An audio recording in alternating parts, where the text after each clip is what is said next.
tarde a todos. Vamos dar início à Final Table, o grande momento deste Betfair Portuguese Poker Tour.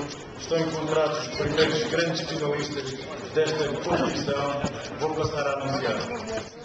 Posição número 1 temos António Palma de Évora, 291 mil pistas. Na posição número 2, vem do Porto, é o João Barbosa, 197 mil. Posição número 3, Eduardo Fernandes, Lisboa, 359 mil. Na posição número 4, de São Rafael, aqui do Algarve, Kevin Morris, 189 mil pistas.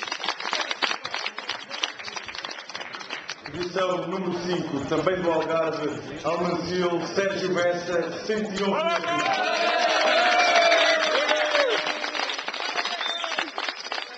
Posição número 6, vem de Coimbra, Diogo Veiga,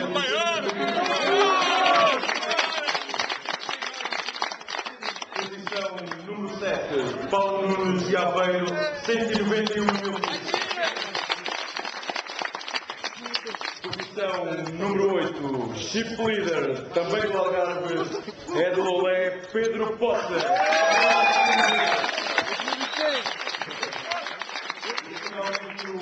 Finalista desta Final Table, vem de Santa Maria, da Feira, 119 mil pistas, António Santos. Vamos dar início a esta Final Table. As lines continuam em 5 mil, 10 mil e 10 mil.